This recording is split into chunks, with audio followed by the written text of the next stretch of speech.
There's more to Gettysburg than just the battlefield. The Adams County Historical Society helps tell that story. Let's go inside and take a look. Tim, how are you? Hi. Oh, thanks for having me. Well, welcome to Gettysburg Beyond the Battle Museum. And when we go beyond, we're talking like beyond to prehistory. Yeah, I think that when we designed the museum, people were surprised that we wanted to highlight things that are so pre-battle. One of our most popular exhibits, especially amongst kids, and we knew it would be, are the dinosaur footprints. In 1937, there was a project in a quarry in northern Adams County. They were actually quarrying stone for a bridge they were building on the battlefield, and they found unusual markings in a rock. They contacted a paleontologist. They recognized right away they were dinosaur footprints. Now, there's never really been any dinosaur bones discovered in this formation associated with the tracks, but we have an idea of what kind of dinosaur must have created the tracks, and we've kind of adopted this display around the type of animal that probably made these. But kids love touching dinosaur footprints, and the museum designers did a great job of embedding in a rock that looks kind of historic. Yeah.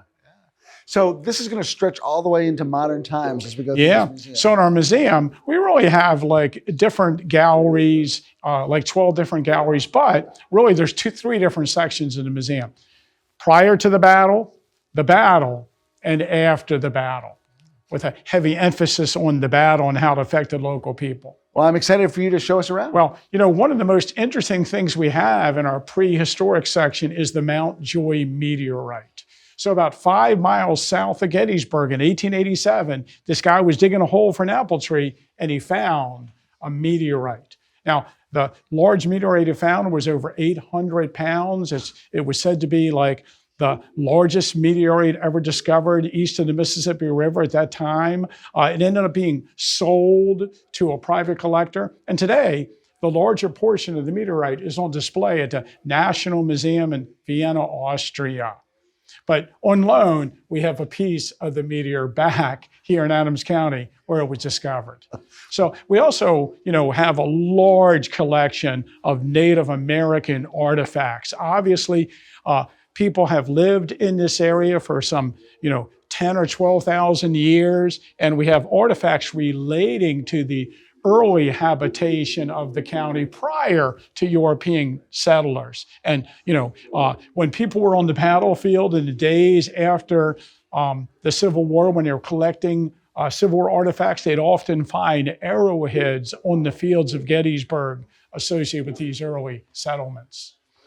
Now, we really tried to put things in our museum relating to the early settlement of Adams County and the area around Gettysburg. And of course, our area was settled in the 1720s and the 1730s. There was skirmishing and raiding here during the French and Indian War during that period. And of course, you probably know there was some dispute about where the line would be between Maryland and Pennsylvania. And one of the things that I wanted in the museum was a replica of one of the Mason-Dixon markers. Wow.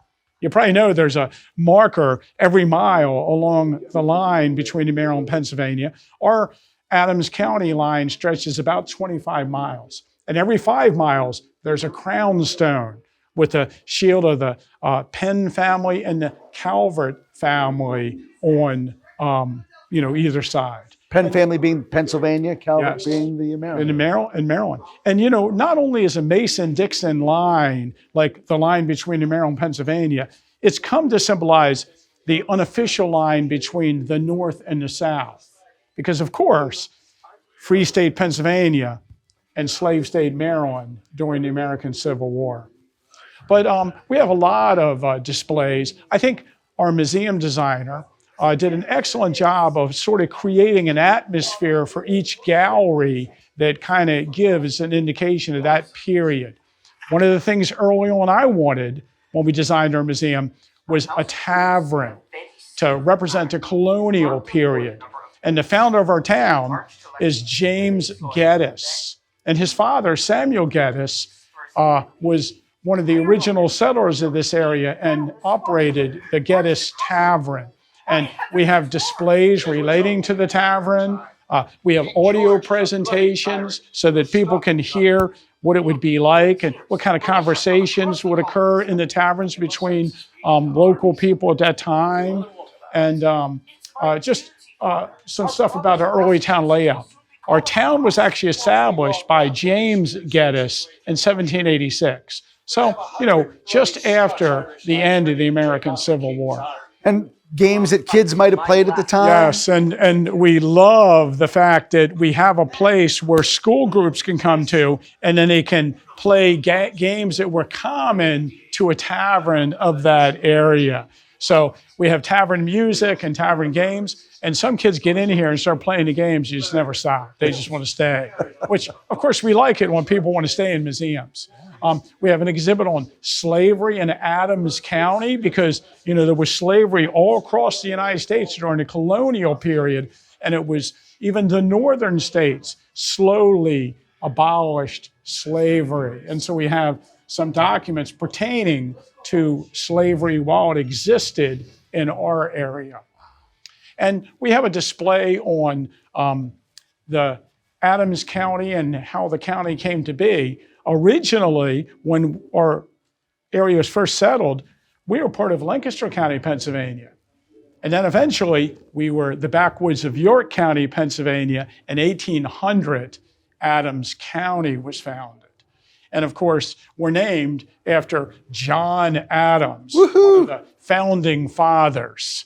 And, Thaddeus Stevens, important local politician and later an important national politician and abolitionist, lived in the area of Gettysburg. We have a chair from his law office while he practiced in Gettysburg. And, we try to discuss the role of Adams County prior to the American Civil War in the state of Pennsylvania and the nation. But, of course, we're best known for the American Civil War. We have a whole gallery associated with Adams County soldiers in the war. And I'm sure this is the case with every area that people visit as a battlefield. Not only is the Battle of Gettysburg important in the context of the Civil War, but the people who lived here served in Civil War armies. Probably during the 4 years of the war, some 3,000 Adams County soldiers served. Probably 1/2 of our population of male military age served in the Army. And, we have collected over the years things related to the local people in service. For instance, we have men that died at Andersonville Prison. We have an incredible hat from James Culbertson of Company K, 1st Pennsylvania Reserves. And on the second day of the battle, this local company raised here was in the 5th Army Corps, and they were charging off of Little Round Top across the Valley of Death. And during the battle, a bullet went into his head behind his right ear and came out behind his left ear. He was wounded. He was taken to a nearby barn. He lay there for a few days, and then he got up, realizing he wasn't going to receive any military or medical attention, and he walked home.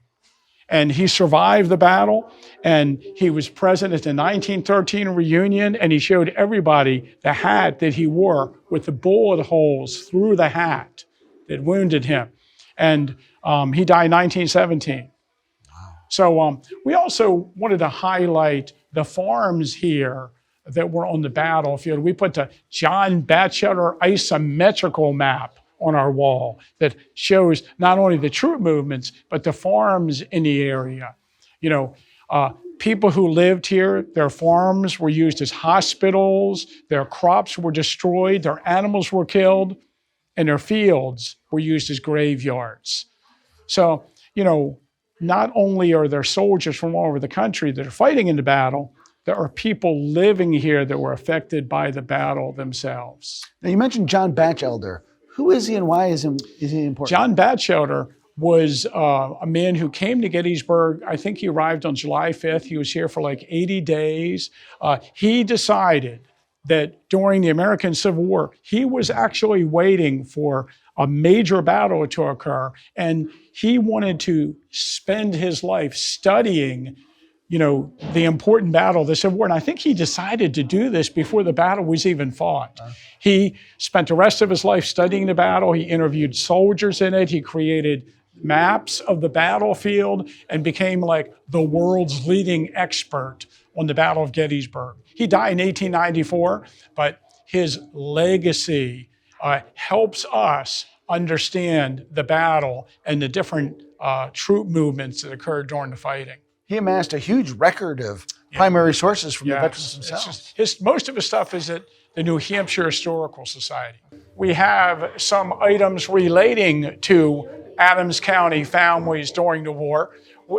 We have a makeshift flag that was created by a local family, kind of a Confederate flag, to put on their house to show the Southerners that they were sympathetic to their cause, so perhaps their house wouldn't be damaged during the campaign by the raiding party. It didn't work, by the way. We have a silk scarf that was actually given to a local girl by a member of John Buford's cavalry on June 30th, 1863. We have a mirror that hung in a house on Carlisle Street that was struck by a bullet during the fighting. And then later, there was a conference with Robert E. Lee in this house. So I like to tell people, look into the mirror that Robert E. Lee looked into. Yeah. We won't see him there, though, will we? No. Perhaps. John Burns. We have a musket that was owned by John Burns, the 69-year-old civilian who fought in the first day of the battle and was wounded during the fighting. That is not the one that he actually took onto the battlefield with him, but is one that he owned. And we have a presentation cane that was presented to John Burns after the Civil War by the city of Pittsburgh on display.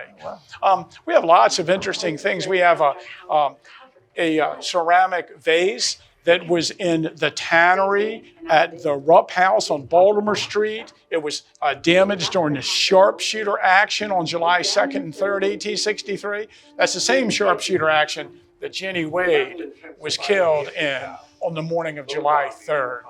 Jenny Wade is the only civilian killed in the Mary battle. Virginia Wade, 20 years old, was the only civilian to be killed during the fighting. But there were other civilians wounded, and there were civilians taken prisoner after the battle by Lee's army.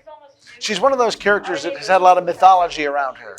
Yes. Of course, her house became a museum, and today, the Jenny Wade House Museum is the oldest continuously operational museum in the town. So a lot of people know her story, and so we wanted to highlight her in our museum also. So then the battle happens. And we'll take a few minutes in a little bit to go in and sort of examine what it was like to live through that. But then we're going to come out on the other side. Yeah. And, I don't know how to describe to people the aftermath of the battle and how it affected the local people. Obviously, there were 50,000 casualties during the battle. Men were killed, men were captured. But when both armies left, there were some 20,000 wounded soldiers in the town. And we have a display concerning some of the wounded soldiers, and we have an actual amputation kit that was left in a house, a local family, and that local family gave it to a local doctor whose family eventually gave it to the Adams County Historical Society. We have items relating to Jeremiah Culp, who was a cabinet maker who made coffins for the soldiers after the battle in his carpenter shop. And this is the saw that he used to make the coffins. And his story is just incredible. His wife gave birth to a child in their cellar on July 4th, 1863. The day after the fighting stopped. And then, of course, we have lots of stuff in our collection that was found on the battlefield after the fighting was over.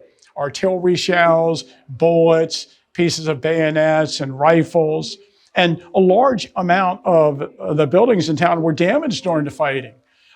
We have, of course, the famous Corliss photo of the building on Washington Street that was damaged during the fighting. We have a sign that hung in the square of Gettysburg with bullet holes in it. We have a bed that was in the Sweeney House on Baltimore Street with a bullet hole in it. And we have some wood from the battlefield damaged during the battle. And it's hard to imagine, but if there were 150,000 men in the battle and every one of them fired a little more than a cartridge box, that's about 10 million bullets fired in the 3 days of the fighting. Wow. And trees had artillery shells and cannonballs sticking out of them, and houses were damaged. Most of the trees in the area died after the battle by lead poisoning and damage. Just from the bullets that were embedded in them. Wow. Now, I should point out, of course, we have a program from Abraham Lincoln's Gettysburg Address. And I think, as Andrew mentioned, there's some handwriting on the back of it where somebody's doing some calculations for a sale of some crops from their farm. But we have items from the family of David Wills, where Abraham Lincoln spent a night prior to the battle. We have a chair that is said to have been on the speaker's platform during the Gettysburg Address. We have an autograph book from Will's daughter with signatures in it from like Andrew Curtin, the governor, and Abner Doubleday, who was at the ceremonies. We tried to create a little spot where people could try to understand the Gettysburg Address, and these are like people in the crowd at the address, and we have some pictures on the wall of the ceremonies. But at the same time, we use this particular room to highlight citizens from Adams County that got caught up in the events of the battle. And we used our large photograph collection of civilians, and we tell each one of their stories. Some of the civilians cared for the wounded, some of the civilians helped bury the dead, and some of them just tried to provide comfort to the mass amounts of people that were coming into the town after the battle was over. A lot of people don't understand what a catastrophe it was to have all these bodies to deal with. I would say Gettysburg, the battle, was like a hurricane or a tornado. And afterwards, the town was devastated and the town needed help. But after the Civil War, Gettysburg became a large memorial for the soldiers that fought here. And there were monuments placed on the battlefield, and there were dedication ceremonies and reunions. But at the same time, local people turned Gettysburg into sort of a commercial entity in a park. And we had motels. And we had, they charged you money to go up in the tower, and people were taking souvenirs from the battlefield and creating things that they could sell and miniature monuments. It's incredible. And we had whole industries started because of the tourism after the battle, like the licensed battlefield guides taking people around the battlefield on tours, or the Gettysburg Electric Railway, a trolley that took people around. And we try to highlight that too in our town, that after the Civil War to the present day, we really became a huge tourist mecca. At the same time, we had, the town, like any other place in the country, went through the Industrial Revolution and went through World War I and World War II.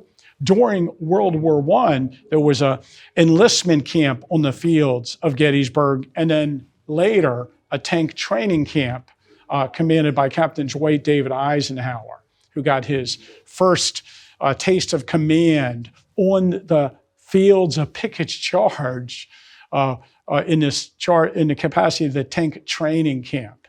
So we wanted to highlight other things in our museum pertaining to more modern history. We have a bicycle owned by one of our former presidents of the Historical Society, Henry Stewart. And of course, we have some items related to Eddie Plank. He was a Hall of Fame pitcher for the Philadelphia Athletics and one of the stars of the 1914 World Series.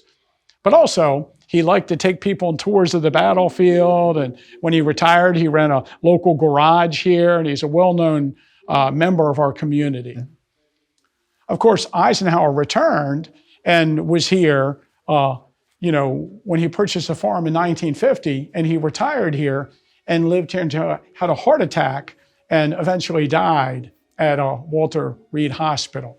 So he was a member of our community for many years and interacted with most of our, the local people that were here at that time. But presidents have always played a role in the history of Gettysburg.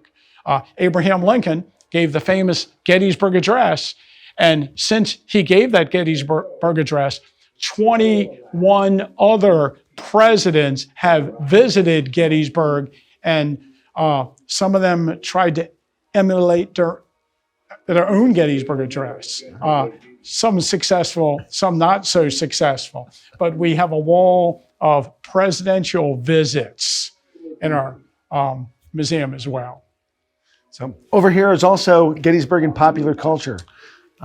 Gettysburg's been called the most famous small town in America because of the battle, because of the attention it has received, and because of its appearance in pop culture. Yeah, and I would say, of course, we highlight the novel The Killer Angels and the movie Gettysburg, which was made in 1993, that highlight the Battle of Gettysburg. But if you watch television, Gettysburg has appeared on The Simpsons. I remember it appeared on the Andy Griffith Show. There's a James Bond movie where Gettysburg makes an appearance in it. And time and again, Gettysburg, is mentioned in popular culture. And that's one of the things I wanted to highlight here. All the times that in movies it's mentioned or it makes its appearance. So Tim, you have an amazing array of artifacts, big and small. Do you have a favorite? Do I have a favorite thing in the museum? Well, I should tell you, I wrote the museum. I wrote every piece of text. I picked out all the items. And so I do not have a favorite item. Everything is my favorite item. Well, in a way, it's kind of like your child. Yes. Yeah. So I say, over here, one of the things that I am 100% totally responsible for is the modern wall of faces. So I wanted to highlight some people from our community that have made an impact on our town in recent history.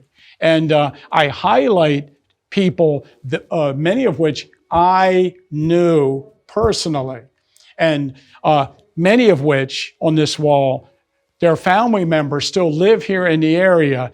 And I've had several times where one of these family members comes, sees that I highlighted their relative on the wall and cries. And, there's nothing that makes me feel better. But like there was a Steve Corson played on the Pittsburgh Steelers, and I put a wee Willie Sherdale from McSherrystown in eastern Adams County. There was a pitcher for the St. Louis Cardinals. Actually, they beat the Yankees in the 1926 World Series. And of course, Charlie Weaver, Cliff Arquette, that had a museum in Gettysburg when I was a kid. And he lived here for a while. So in our museum, we're a local museum. So we wanted to highlight local stuff, but again, put a national spin on our local story because everyone is, tied into the national story as well as the local story. A good museum provokes people to really think about things. I love the mirror on the wall behind you. What impact will you have? Yes. Well, originally, my idea for this wall was to have all mirrors, a whole bunch of mirrors. And that, the people who would come here would read about the things that people did. And then I wanted kids especially to think about what they are going to do in the future. So I think the one mirror with all the other people around it works really well. Yeah, I agree. Yes. So let me go back to kids for just a second, because you said you want them to kind of think about their role. And as they come through and see people just like them from years past, what do you hope they walk away with? Well, one thing at Gettysburg that we've always been interested in with kids especially is that they'll come here. We got the kids in 8th grade usually, and they're here at Gettysburg for one day, sometimes just a half a day. And we just want to give them a taste of history and a taste of the Civil War. And we're really hoping that we'll put something in their minds that will make them want to come back here when they're adults. And time again, we impact kids so that in the future, they remember Gettysburg and they bring their children back to Gettysburg and they remember that Gettysburg is an important place and also that Gettysburg was a fun place for them to take a school trip.